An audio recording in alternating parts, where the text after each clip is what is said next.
Hello दोस्तों, आप सबका स्वागत है आपके इस चैनल में। आज के इस वीडियो में हम देखने वाले हैं गणित के मॉडल प्रश्न पत्र को। तो ये आपका सब्जेक्टिव रहेगा दोस्तों, ठीक है।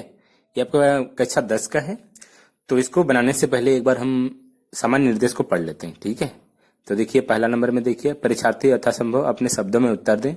कुल प्रश्नों की संख्या 19 है। प्रश्न 1 से प्रश्न 7 तक अति लघु उत्तरीय प्रश्न है। इनमें से किसी 5 प्रश्न के उत्तर दीजिए। प्रत्येक प्रश्न का मान 2 अंक निर्धारित है, ठीक है। प्रश्न 8 से प्रश्न 14 तक लघु उत्तरीय प्रश्न है। इनमें से किन्हीं 5 प्रश्नों के उत्तर दीजिए। प्रत्येक प्रश्न का मान 3 अंक निर्धारित है। प्रश्न संख्या 15 से प्रश्न 19 तक दीर्घ उत्तरीय प्रश्न है। इनमें से किन्हीं 3 प्रश्नों के उत्तर दीजिए। प्रत्येक प्रश्न का मान 5 अंक निर्धारित है। तो दोस्तों, अब हम क्वेश्चन की तरफ चलते हैं, ठीक है।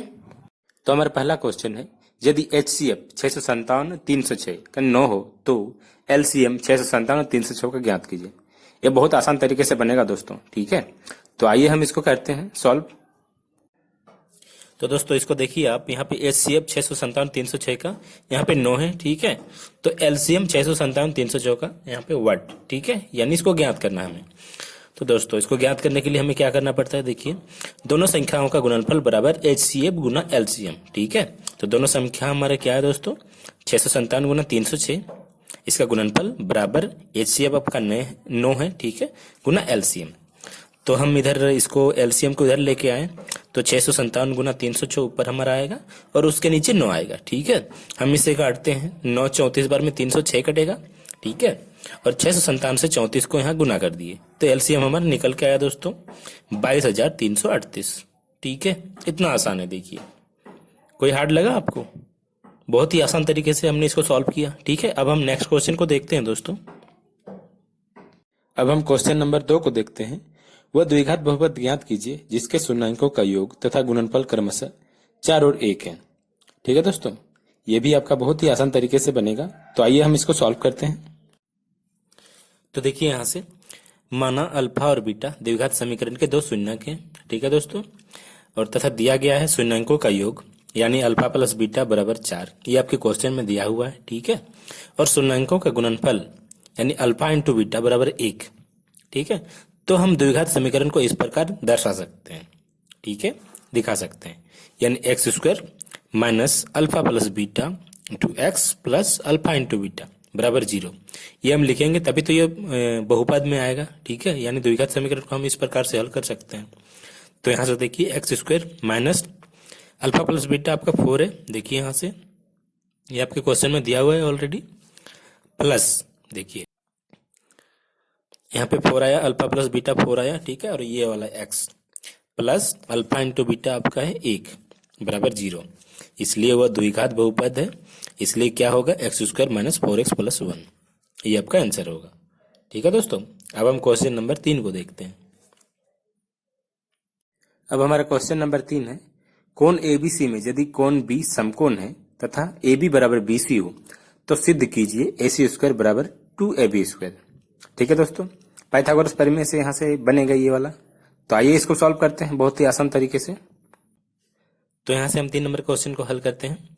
देखिए, यहाँ हमने एक त्रिभुज बनाया, यहाँ पे कोण B समकोण है, यानी ये 90 डिग्री है, तथा हमें दिया गया है AB बराबर BC, ठीक है।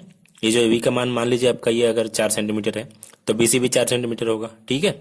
ये आपका पाइथागोरस प्रमेय से बनेगा दोस्तों, वही चीज है, उसी को सिद्ध करना होगा।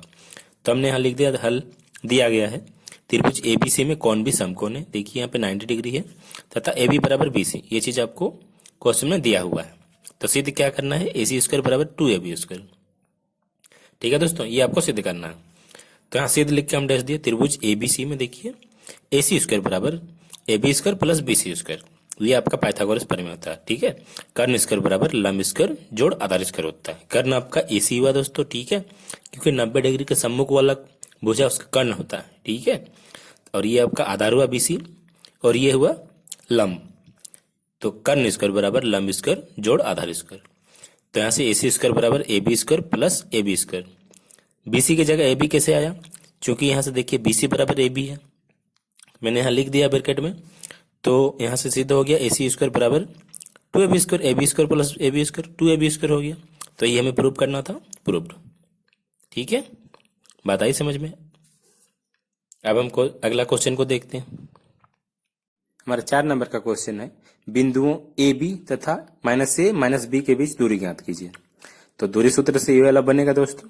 तो आइए इसको सॉल्व करते हैं।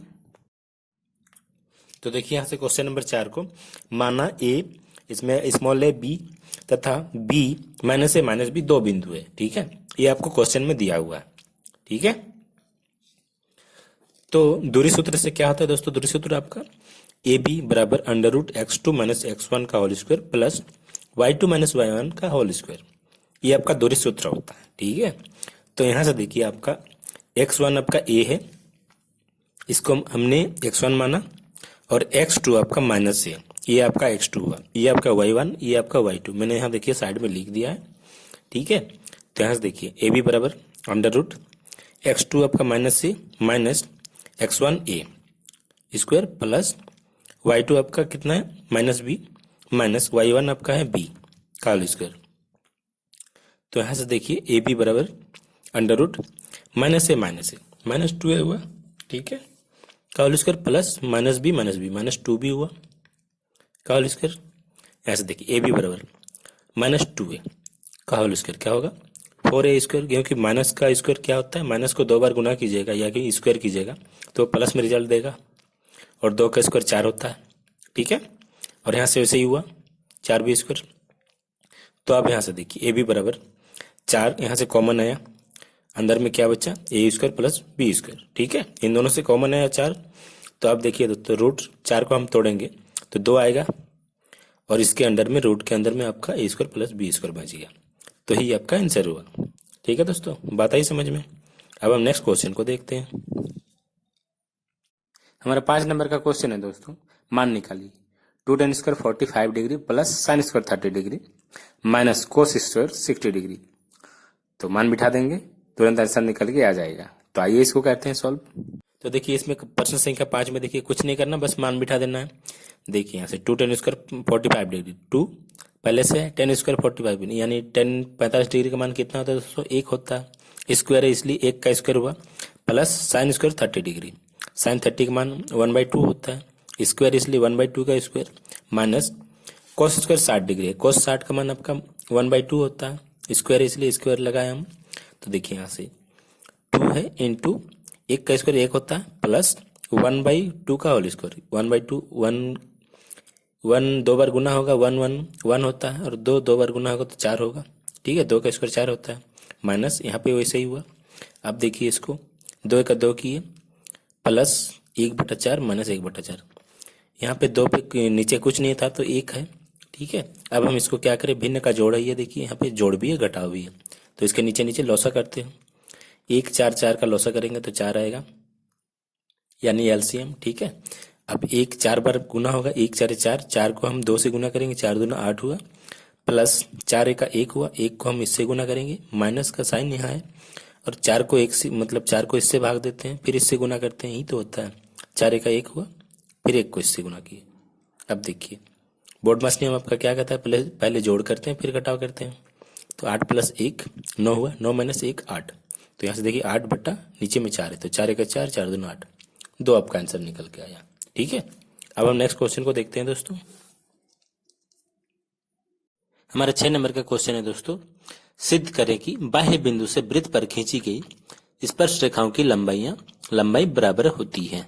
ठीक है, तो आइए इसको सॉल्व करते हैं।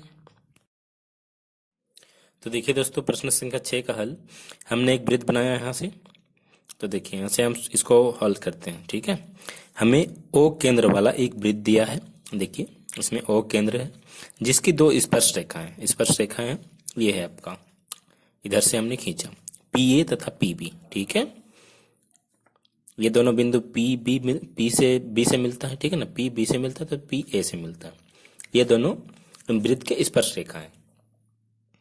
ठीक है दोस्तों, तो हमें सीधे क्या करना है, PA बराबर PB, यानी PA मान लीजिए ये आपका 4 सेंटीमीटर है ना, तो ये भी आपका 4 सेंटीमीटर होना चाहिए, ये आपको सिद्ध करना है। ठीक है, तो रचना देखिए OA तथा OA OB तथा OP को मिलाया हमने ये चीज रचना किया, OA OP तथा OB को मिला। ठीक है, तो यहाँ से देखिए सिद्ध कर रहे हैं त्रिभुज PAO। देखिए दोस्तों यहाँ से एक त्रिभुज बन रहा है PAO, ठीक है, ये वाला पार्ट को देखिए। तथा त्रिभुज पीबीओ में देखिए कौन सा चीज इसमें कॉमन है, ओपी दोनों में आ रहा है। देखिए ओपी यानी पीओपी ओपी दोनों में आ रहा है, इन दोनों में। त्रिभुज पीएओ में भी आ रहा है और पीबीओ में भी आ रहा है, ठीक है। तो ये उभयनिष्ठ यानी कॉमन हुआ, ठीक है दोस्तों। तो और इसमें देखिए ओ ए बराबर ओ बी, वृत्त के तिरछा है, ओ ए बराबर ओ बी, ठीक है। तो इसलिए क्या होगा, कोण पी ए ओ बराबर कोण पी बी ओ होगा, बराबर 90 डिग्री होगा, ठीक है। तो इसलिए हम क्या लिख सकते हैं, त्रिभुज पी ए ओ सर्वांग त्रिभुज पी बी ओ, ठीक है। किस नियम से हुआ, आरएचएस नियम से, ठीक है।